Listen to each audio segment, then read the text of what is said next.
Hello, Cian. Thank you for doing this Spotlight Advisor Coach recording with me today.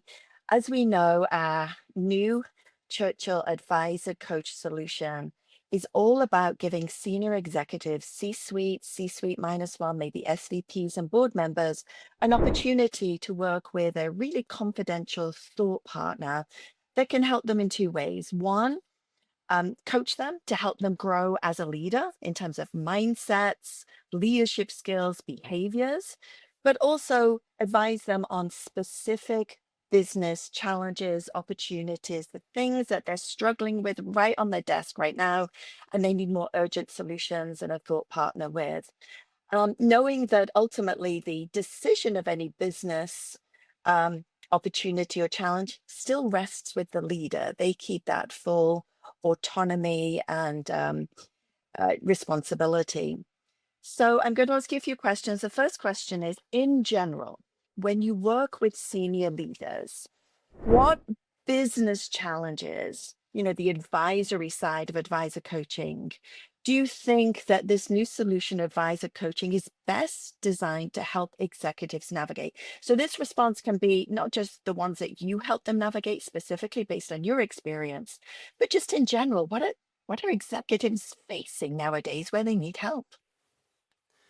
Yeah, I think the most common problem the executives I've worked with face is not getting a better strategy, not making the strategy more clear, but is actually translating the strategy into execution and finding a way to bridge those two, right? The real challenge and where the rubber hits the road is in the gap between how is the strategy understood and then what can actually physically be implemented.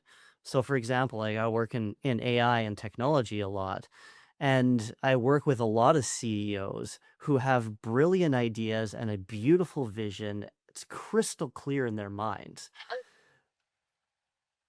But when you really get down to it, the nuance of the technology, sometimes things are actually impossible. And so it's actually being um, having that sort of 25 years of experience in technology that can actually challenge the strategy and challenge the executive in these brilliant ideas before they get translated into a bad project or a bad program. Love it. Thank you very much for sharing that. So, as a coach, I mentioned that the advising piece of this role is more around advising on the business challenge and opportunity. The coaching is on coaching the leader to be a better leader. And the benefit of this program is you can change hats as the leader needs you to, right? They might start this engagement with a certain challenge, but that challenge might evolve over time as business does. And you can be flexible with them, meet them where they are in either of those two sort of benefits, all within this 3-month engagement because of the urgency of business needs. That's a retainer program where they can reach out to you when they need you. So, in your mind, how would you describe the difference between advisor coaching and executive coaching? So I think really simply the biggest difference that I see in a coach or an executive coach and an advisor coach is that a coach comes in and asks you a lot of questions to help you find the answer to something. An advisor coach, and this is the key difference, an advisor coach comes in with an opinion, with a perspective from their long career and their history, and can help shortcut a lot of that question asking just by informing from experience. And that experience becomes really valuable when you're 5 minutes from walking into a boardroom and a question pops into your mind. You're like, oh, I don't know the answer to that. And you call your advisor coach in that moment of pressure, and they're there with you. I think that's the real thing is the advisor coach is practically in the boardroom with you, whereas a coach is kind of helping you diagnose what happened after the fact in a lot of cases, you know? Yes. I love what you said there about sort of the meeting them when they need you right then, like the timeline, the urgency, and then giving them that extra value from your deep experience. Thank you. Yeah, Great. I think just to add one more piece to that, Yeah. leaders are under a tremendous amount of pressure these days.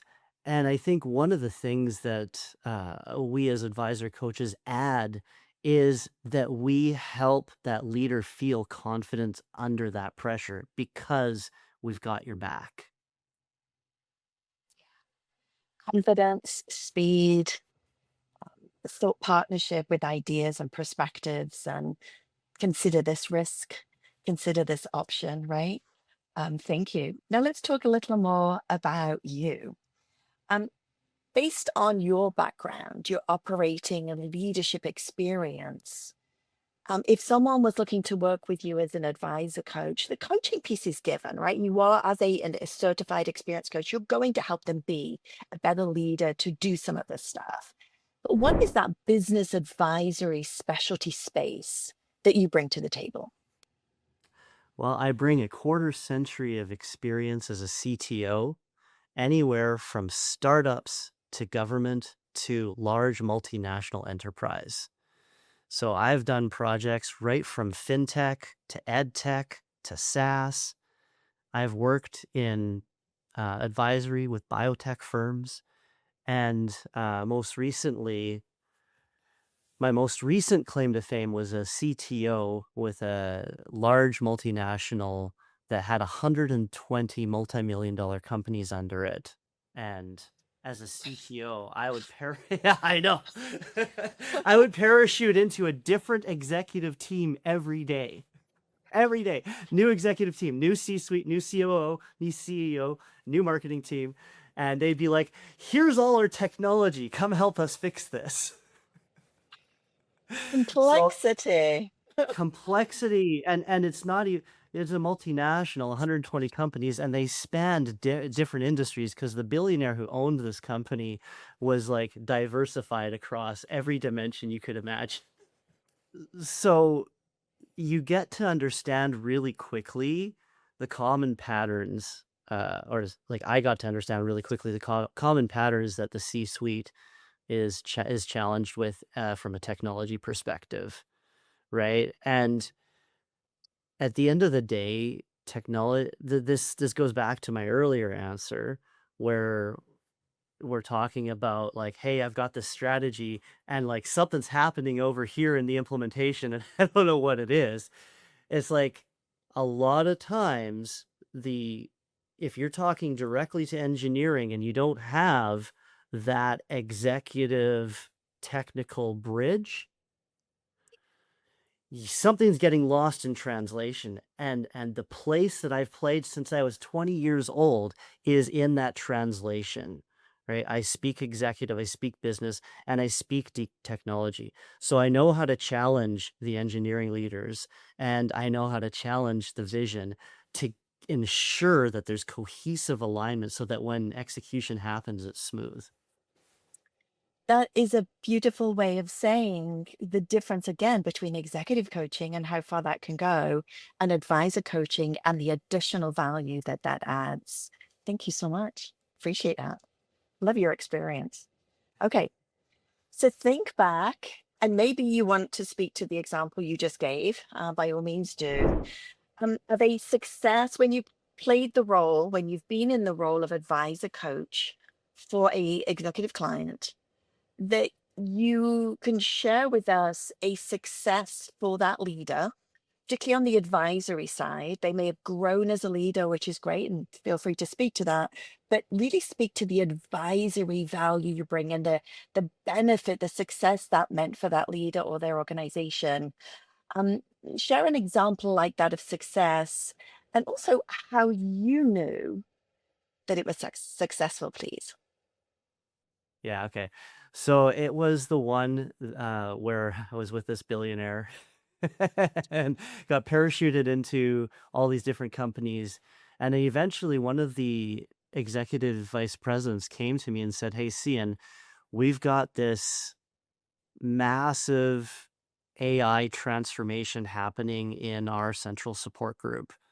We've got 170 support people all working, on translating the way that we do business. And this support team supports all of the 120 companies that are kind of wrapped around this core enterprise.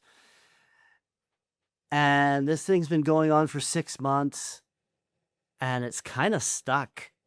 The support people keep not wanting to go, and the other CTOs keep saying they're just being belligerent, and I don't know who to believe.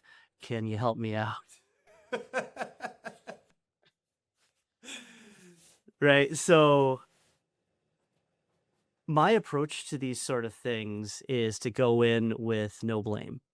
No one is to blame for this. We just need to diagnose the situation, right?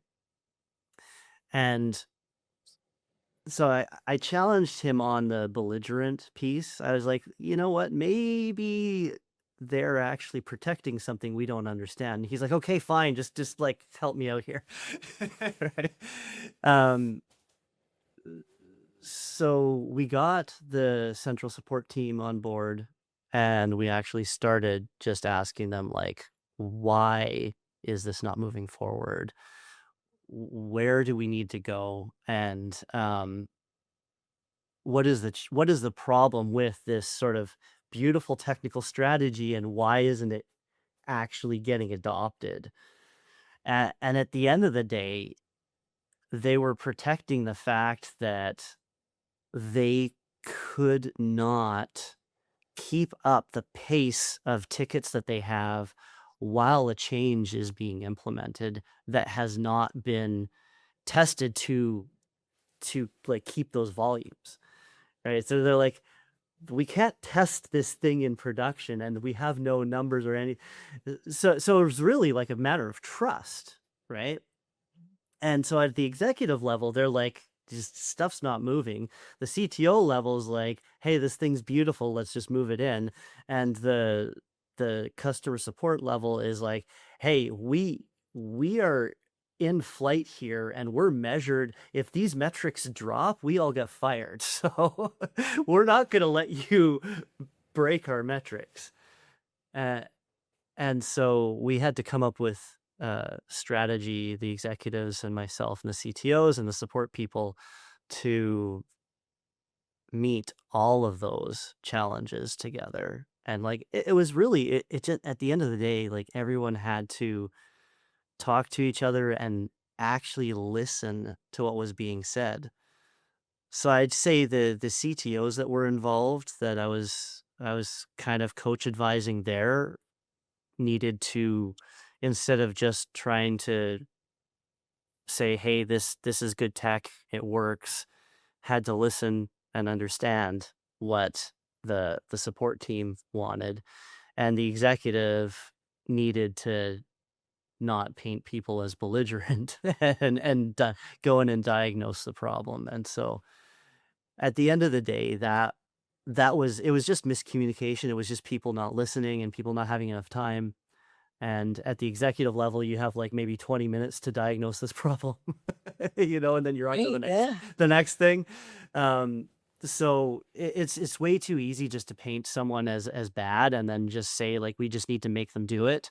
But then that's just going to push a bad strategy forward, and something's going to break, right? So um, taking a step back, checking those kind of like assumptions, which is what an advisor coach does, right? Is, hey, I'm assuming this person's just being belligerent. Well, no, actually, they're protecting something quite valuable that the billionaire cares about. So Right, right, none of right. us want to get fired for breaking this really important thing. So let's like dive in. Um,